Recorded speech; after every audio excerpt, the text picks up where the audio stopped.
Teman-teman sekalian, salam jumpa di dalam video saya kali ini. Dalam video kali ini, saya mau berbicara tentang sejarah, memori kolektif, dan versi dalam tradisi lisan. Sebelum saya berbicara lebih lanjut, jangan lupa untuk subscribe, like, dan komen pada channel video saya. Siapa tahu dengan begitu Anda bisa mengikuti video-video saya berikutnya dalam topik yang masih berhubungan. Baik, mari kita masuk ke dalam apa yang mau saya sampaikan. Sejarah tidak pernah objektif. Sejarah selalu subjektif. Menariknya bahwa semakin subjektif seorang penutur sejarah mengungkapkan atau menceritakan jalannya suatu sejarah, maka semakin objektif pula sejarah yang dia ceritakan tersebut. Saya ulang sekali lagi. Semakin subjektif seorang penutur sejarah menjelaskan atau menceritakan jalannya sebuah sejarah atau kisah atau pribadi seseorang, semakin objektif pula sejarah tersebut. Mengapa demikian? Karena manusia adalah makhluk yang terbatas. Dirinya terikat dengan sensasi dan persepsi. Pada kemampuan indrawi yang dia miliki untuk memahami peristiwa-peristiwa yang terjadi di sekelilingnya. Selain daripada itu, dia juga tidak pernah bisa lepas dari posisi-posisi dia di dalam keadaan sosial budaya di tempat di mana dia hidup. Posisi-posisi sosial budaya itu bisa saja anak terhadap bapak, pemimpin terhadap bawahan, musuh terhadap saingan, atau terhadap teman, karib, atau tidak memiliki kepentingan apa-apa. Segala sesuatu yang berada di dalam posisi-posisi sosial budaya itu mempengaruhi penuturan sejarah. Misalnya begini, kasus G30 SPKI sampai hari ini masih menjadi perdebatan. Kalau Anda bertanya kepada Jenderal Soeharto, dia akan menceritakan jalannya gerakan 30 September menurut versinya dia. Menurut apa yang dia ketahui. Tetapi kalau Anda bertanya kepada seorang sastrawan terkenal bernama Pramudia Anantatur, Pramudia Anantatur ini berkembang di dalam sebuah lembaga kebudayaan yang dibentuk oleh PKI yang bernama Lekra. Dia akan memiliki versi yang berbeda tentang bagaimana G30 SPKI itu berlangsung. Dari persepsinya dia tentang apa yang dia ketahui. Lalu misalnya ketika Anda bertanya kepada anak atau istri dari para jenderal yang menjadi korban keganasan PKI pada waktu itu, mereka juga memiliki cerita-cerita yang berbeda, potongan-potongan cerita yang berbeda. Atau Anda bertanya kepada anak dari seseorang yang dituduh sebagai PKI dan terlibat atau dibunuh pada saat pembunuhan massal pada tahun 65 saat itu. Anak-anak dan anggota keluarganya memiliki persepsi yang berbeda, cara berpikir yang berbeda. Mengapa? Karena itu adalah subjektivitas mereka. Itu adalah cara pandang mereka. Kita tidak bisa memaksakan mereka untuk bercerita yang lain, karena itulah apa yang mereka lihat, mereka dengarkan, dan itulah yang mereka percayai. Lalu apa itu memori kolektif? Memori kolektif bisa didefinisikan sebagai himpunan pengalaman dan kesan yang mengendap dalam pikiran sekelompok orang tentang suatu peristiwa, entah peristiwa itu dialami secara sengaja atau tidak sengaja, dan diperoleh langsung atau didengar atau diterima dari orang lain. Memori kolektif tidak pernah diperoleh dari suatu proses pembelajaran yang sadar. Memori kolektif diperoleh melalui kehidupan dan sosialisasi dalam masyarakat. Karena diperoleh dan terbentuk melalui pengalaman sosial sehari-hari, maka memori kolektif syarat akan kreasi, variasi, bahkan kesalahan-kesalahan yang tidak disengaja ataupun disengaja, namun kemudian diterima sebagai sebuah kisah yang benar. Pengandaian mengenai memori kolektif bisa Anda temukan di dalam permainan anak-anak. Kalau Anda pernah mengikuti kegiatan sekolah minggu, di dalam kegiatan sekolah minggu itu ada sebuah bentuk permainan yang disebut bisik-bisik kitab suci. Di dalam permainan bisik-bisik kitab suci, anak-anak dikelompokkan menjadi 3 atau 4 kelompok, yang mana setiap kelompok terdiri atas sekurang-kurangnya 5 atau 6 orang. Atau jika anak-anaknya banyak bisa sampai 10 orang per kelompok. Yang dilakukan oleh kakak-kakak atau bapak ibu pengarah kuis, mereka akan menyiapkan sebuah ayat kitab suci yang sudah ditulis, dan nanti setiap orang pertama di dalam kelompok itu akan membaca atau dibisikkan ayat-ayat kitab suci, sebuah ayat kitab suci. Yang dia lakukan adalah mendengar atau mengingat.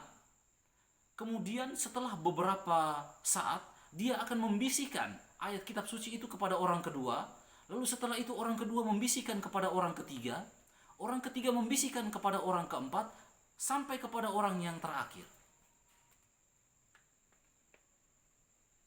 Pemenang daripada lomba bisik kitab suci adalah orang terakhir dari grup itu yang bisa menyampaikan ayat tersebut dan lebih mendekat kepada kebenaran. Maksudnya lebih dekat kepada ayat yang tadi orang pertama baca. Menariknya bahwa ada anak-anak dalam kelompok itu yang masih bisa mempertahankan apa yang mereka dengar dari orang pertama sampai kepada orang terakhir dengan sedikit sekali kesalahan. Namun ada juga bahwa anak-anak tersebut di dalam proses dia mendengar, merekam dan membisikkan kembali kepada temannya, akan terjadi variasi bahkan kesalahan. Maka tidak heran kalau di akhir nanti anak yang terakhir yang mendengarkan itu akan menyampaikan sesuatu yang sama sekali berbeda dari apa yang orang pertama baca atau dengarkan dari pengarah acara atau pengarah kuis. Itulah pengandaian dari memori kolektif. Bapak Ibu bisa bayangkan, teman-teman bisa bayangkan, anak pertama menceritakan kepada atau menyampaikan kepada anak kedua, lalu anak kedua menyampaikan. Di dalam proses itu ada terjadi variasi, perubahan informasi. Bagaimana kalau perubahan informasi itu terjadi di dalam generasi?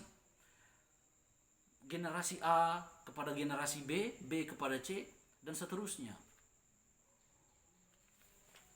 Akan bisa saja bahwa tuturan itu dijaga dengan baik, maksudnya tidak diubah-ubah, tapi bisa saja bahwa ada semacam kreasi, variasi, atau kesalahan yang terjadi di dalam proses penyampaian pesan tersebut. Pada akhirnya, memori kolektif menghasilkan versi.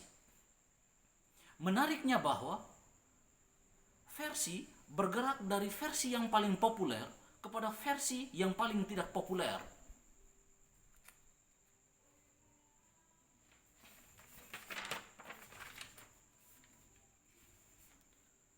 Menariknya bahwa di negara-negara dengan sistem pemerintahan diktator atau otoritarian, penguasa sama sekali tidak bisa memberikan kesempatan kepada warga masyarakat untuk memiliki versi-versi Entah itu versi tentang politik, versi tentang ekonomi, apalagi sosial dan budaya. Pemerintah atau penguasa hanya memberikan kesempatan kepada warga masyarakat untuk memahami satu versi tunggal, yaitu versi yang dipahami oleh penguasa. Otoritarianisme di bidang politik, apalagi di bidang sosial dan budaya, tidak pernah membuat masyarakat menjadi lebih terdidik dan dewasa dalam memahami budaya dan cara hidupnya di tengah masyarakat yang menuntut sikap kritis dan kemerdekaan dalam berpikir. Jika versi dipahami sebagai segmen-segmen atau potongan-potongan kebenaran, yang mana benang-benang dari versi yang satu kepada versi yang lain bisa membantu kita untuk memahami sebuah jalan sejarah atau figur seseorang secara lebih komprehensif, maka sebenarnya tidak boleh ada hanya satu versi tunggal yang bercerita mengenai sebuah jalannya sejarah. Tidak boleh ada. Memang saya paham bahwa versi tidak selalu berisi hal-hal yang indah, hal-hal yang mulia, hal-hal yang mengagumkan. Bahwa versi juga kadang pahit. Versi juga kadang-kadang berisi hal-hal yang memalukan, hal-hal yang tidak pantas untuk didengarkan. Tetapi teman-teman sekalian, ada seorang pujangga Libanon yang bernama Khalil Gibran. Khalil Gibran mengibaratkan manusia sebagai bulan yang bersinar di malam hari. Di samping sisi terangnya, ada juga sisi gelapnya. Di samping sisi mulianya, ada juga sisi malunya. Di samping sisi terangnya, ada juga sisi kelam kabutnya. Jika kita bisa memahami hakikat manusia yang demikian, maka sebenarnya kita perlu lebih bijak dalam merespons hadirnya versi-versi sejarah yang berada di luar dari apa yang kita harapkan. Mengapa saya bilang seperti ini? Karena di dalam beberapa video yang saya publikasikan, ada tanggapan dari orang per orang yang mengandung keterkejutan.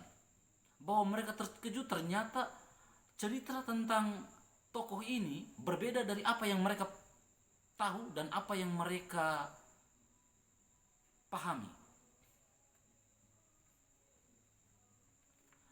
Berhadapan seperti ini, Anda tidak boleh marah. Mengapa? Karena video yang saya publikasikan itu berbasis pada riset. Berbasis pada publikasi-publikasi ahli-ahli sebelumnya dan orang-orang yang saya kira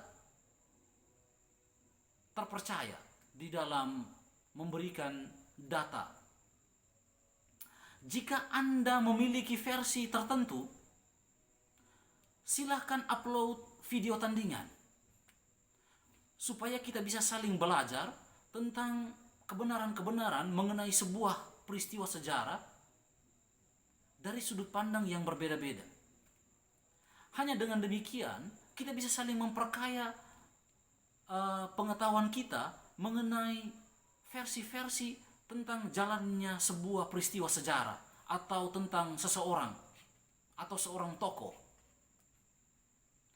Jika Anda meminta saya untuk menghapus video yang sudah saya upload, itu tidak akan pernah menyelesaikan persoalan, karena itu hanya akan mendatangkan atau menghadirkan situasi yang otoritarian di tengah masyarakat yang begini demokratis dengan segala macam arus informasi yang bergerak kiri kanan, lalu lalang, padat, dinamis. Anda tidak akan menyelesaikan persoalan. Jadi mungkin saja di suatu hari nanti Anda juga akan mendengar atau menyimak video saya, dan video saya itu mengandung konten-konten yang Anda tidak harapkan karena itu berbeda jauh dari apa yang Anda ketahui. Ketimbang mengkritik saya, lebih baik Anda publikasikan video tandingan. Itu jauh lebih baik supaya kita bisa saling belajar mengenai bagaimana duduk sebuah peristiwa sejarah jika dipandang dari perspektif yang berbeda-beda. Hanya dengan demikian kita bisa saling belajar dan saling melengkapi di dalam memahami peristiwa sejarah.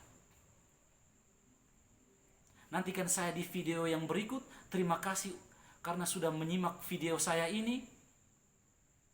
Silakan tonton terus. Jangan lupa subscribe, like dan komen pada akun video saya. Terima kasih.